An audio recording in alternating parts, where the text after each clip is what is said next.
به نام یاد خدا. دوباره سلام به دومین گزارش از ویژه گزارش های برنامه کمکی و حمایتی از بهر حمایت از مردم زلزله دیده یا آسیب دیده از حوادث طبیعی اخیر در هرات و ولسوالی ولایت هرات. در خدمت شما دوستا و اعضای بیننده قرار داریم. اما قسمی قبلا گفتم دوستای همت کردن مبلغ 370,000 افغانی پول در اختیار ما قرار دادن از طریق شمارهایی که زیرنویس هست در اختیار ما قرار دادن و ما پولی شدیم میان او دوستایی که کمک کرده بودن و اعضایی که متضرر شده بودن.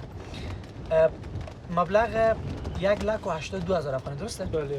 1,82,000 افغانی رو به یک قریه که ما قبلا رفته بودیم به اون قریه کمک کردیم و حال آمدیم به سالی آباد.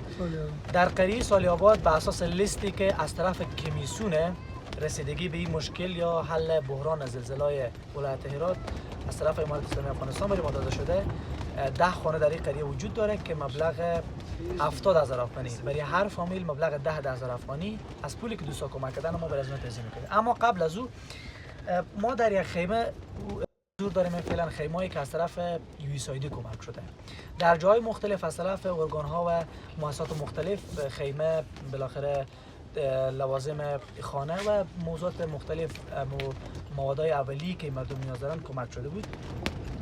بیرون هوا به قدری سرده که نمیتونیم ما کلیپ بگیریم، نمیتونیم صحبت بکنیم و همون قسمی متاسفانه در 10 روز اخیر هوای طبیعت دگرگون شده که اصلا بیرون جای برای ماندن نیست متاسفانه و حتی مردم شهر هم در درون خانه متاسفانه این روزا قرار ندارن به خاطر که زلزله و اتفاقات رخ داده.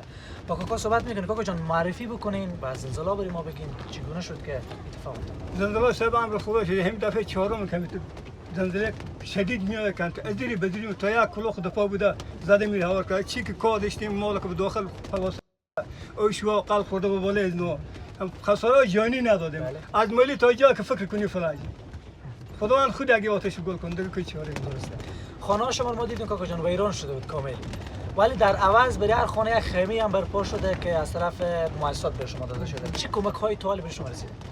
با ما از یک آردو برنج بدادم بریم روغن یک پیره بداده بریم. بله مرکز از خیر میاد خود یک کس یک توان که داره میاد یک برادر مسلمان که سر میاد یا مقصد نون میاره یا 5 بشکه روغن میاره هر برادر که از هر کشور میاد کمک خدایی که میرسه بعد ما کم بطرافتر هستیم با ما دوست غیر کم دیرتر میرسه چون ما از راه چپ از مسیر چپیم بفهمید یوسف آباد سالی آباد حسین آباد همین غیر ما خیلی بطرافیم سر یعنی بعد ما کمی که دورتریم ما کمک دیرتر رسیدگی میکنیم بعدم با سرم بیاماده با ما کمک خیمی بیاماده آرد برنج روغن مقدار بیاماده خدمت که با ما زیاد کردم مثلا هستن هم مردم ان شاء الله کنار شما هستن حداقل اگر توان از اونها نمیرسه که دست شما رو بگیرن قلبا با شما هستن دعا حداقل کردن مادرای ما داریم که در بیرون از افغانستان در ولایت‌های دیگه حداقل تناکاری کردن دعا کردن که خدا این مصیبت از سر ما شما دور بگردونه. کاکا چقدر خساره‌مند شدید؟ شهید دارین، زخمی دارین، مواشی شما وضعیت زندگی شما؟ شهید که الحمدلله نشده فضل مرحمت خدا از بابت همین گوسفندا برفته یک چیز چرا نه که به بیرون رفت و داخل این پلاسا که بوده هم اوشوار ما دای بالا میاریم هم دعا چپش در بین دو از 50 تا 5 تا 4 تا 10 تا میتونه برفته از هر خانوار من چقدر گوسفند داریم؟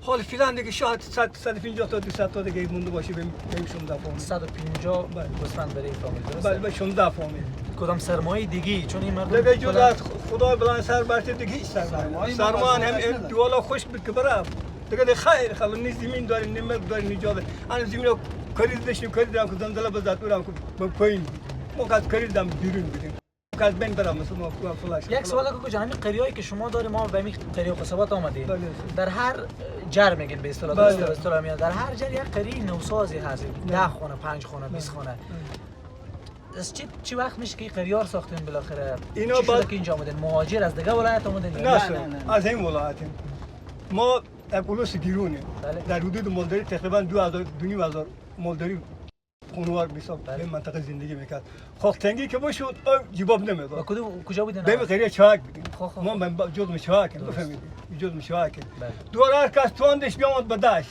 با خمیجا کار غریبی ایرانی بکرد با خود چای بکند بروی می 4 خونه بزد برای چون کنال فلاش شد برفت در بدرش خلاص در جان خود هر کس به درست بخ چای بکن. همین پرده 4 تا بود هم میشد بچگیش یا میره بیرون یا باید قسمت بده که جا به کارگری پس میومدم اینجا تنها با زندگی خودم اینجا یک موسم. جوانای قریه هم مثل قریه‌های دیگه به ایران و کشورهای دیگه هستن به خاطر کار کردن. فعلا نه بیا مادر. فعلا کلا جمع شده است. فعلا یک بچه از مدرسه است به میرو دیگه تو تا بیرون بود بیام هست که ما به منطقه ما از بیرون داشتیم کلا بیام. خب بسیار کاکا جان امروز ما آمدیم به خاطر از اینکه اولا خود کنار شما آمدیم که یک دلداری باشیم و هموطنمانین عزیزمانین نور چشممانین که در کنار شما باشیم. مصیبتی که شما گرفتار شدین و هموطن دیگه ما گرفتار شد واقعا قلب ما به درد آورده و در کنار از او عزیزای جوانای از زمین هموطنای خود ما و شما جوانای شهر ما و شما در بیرون از افغانستان هستن که یک مبلغ پولی را همت کردن و کمک کردن برای ما روان کردن و از طریق ما قرار ان شاء الله که به دست شما برسانیم. از خودش شروع میکنیم. لیستی که برای ما دادن 10 فامیل در این قریه حضور دارین. از خود شما شروع میکنیم برای هر فامیل مبلغ 7000 افغانی ما توزیع میکنیم. اولین پول برای شما توزیع میکنیم فعلا. دوست ما از دوست خواهش میکنم که مبلغ 7000 افغانی بهتون بدن و ما برای 9 فامیل دیگه هم ان شاء الله مبلغ 7000 افغانی خدا واسه بستن. همین چیزی که در توان است ان شاء الله که برای از ما تقدیم میکنیم.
دوستا این جمعیت که دیگه از مو خیمه است که بالاخره برای دوستا داده شده. خوب این صحتمندین سلامتین حال شما خوب ان شاء الله بخیر باشه. معرفی بکنید کی هست؟ میرمزه هستم خدا شما خب میرمزه جان زلزله همینجا بودیم چگونه بود زلزله از زلزله بریم؟ زلزله 4 سری زلزله اومد شدید بود لرزای خفیف و اومد بجا اونا که بخواه بجا خونش هر سری که بتاز میکنه خانه هم که متاسفانه خونه را که دیدی همه را دست دادی مصرف چی کار هستی بیشتر؟ معاشی داری یا؟ نه هیچ موضوعی نداری قسمت داری برای کار و بالاخره موزار دیگه به ایران هم رسیدیم چند وقت میشون خب از ایران تازه آمدم اینجا کارم بالاخره مشکل نه؟ هیچ کار نیست هیچ غریبی نیست زلزله چقدر متضرر کرده شما؟ چقدر به شما ضرر زده؟ خیلی ضرر زده خونه را داشتیم همه را چپ کرده قسمت داشتیم 3-4 تا 15 تا قسمت زیر دیواره شد اینقدر کاخ خساره داریم اینجا قسمت چرم داریم خانه درست و به روزه کیا آمدن کمک کردن به شما؟ همون کس ما کمک کرد هر کس ما را اون چیزی که خدا واسه بوده توان میده بعد ما ان شاء الله اون چیزی که توان ما هست ان شاء الله که به شما کمک ان شاء الله درسته دوستا برای ما کمک کردن مبلغ 7000 افغانی به خود تعلق میگیره. یک از کسایی است که بالاخره اینجا به حضور داری. من پول برات خود تقدیم میکنم عزیز و خدا کنه که حداقل کوچکترین گره از مشکلات شما رو ان شاء الله در حد تمام. دوستای دیگری کمک ما فقط پول ارتباطی شده میان شما و من. یک شماره میکنم باید 7000 افغانی باشه چون برای هر فامیل مبلغ 7000 افغانی در نظر گرفته شده که بعد از اون داده بشه. 7000 صحیح درسته. حرف تو گفتنی تو برای همه چیه مسئولین دیگه دوستا که امی هموطنای ما متاسفانه زلزله آمده خانه از اونا بیره چی گفته؟ خونه حیران شده یعنی زندگی اومده آدم چیز نه هر کس میاره خیر ثواب میده مثل بون میاره سواد میاره روغن میاره همین چیزا. تشکر که وقت گذاشتید ممنون سلامت باشید. ما ان شاء الله به کنار شما هستیم مردم هم به کنار شما هستن هر کسی که چیزی در توان باشه دریغ نمیکنه ان شاء الله و ان شاء الله که تسلی بر دل شما ان شاء الله که باشه که هموطنان شما در کنار شما خیر باشین خدا نگهدارشون. دوستان همچنان میریم به دیگه دوستان میریم به سراغ هم میریم ان شاء الله به سراغ به قریه به قریه شما ان شاء الله می لیستی که برای ما داده شده به سراغ هم میریم ان شاء الله که تشویش نکنید جمع باشین به سراغ دیگه دوستان میریم با اونا هم یک سری صحبت ها میکنیم ان شاء الله و ان شاء الله کمک‌های دیگه که داریم پول برای از اونها ان شاء الله که ما توزیع میکنیم در ادامه با ما باشید.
دوستان ما قسم قبلا اشاره کردم در قریه سالی آباد 10 خانه اساس لیستی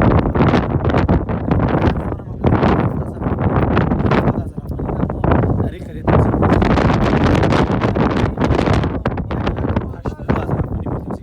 و باقی پول قرار قریه دیگه بریم به نام یوسف آباد که باقی پول هم ان شاء الله که در اون قریه بر اساس لیستی که آماده شده توزیع می‌کنیم. ناگفتن که باعث بانی کار خیر شدن و در ثانیاً شما میتونید در این کار خیر سهم بگیرید. شماره‌ای که زیر نویس است از طریق شما با دوستای ما ارتباط بگیریم و ان شاء الله که پول شما هم همه قسم مستند و به دست همین اجزایی که متضمن شده بسیار شفاف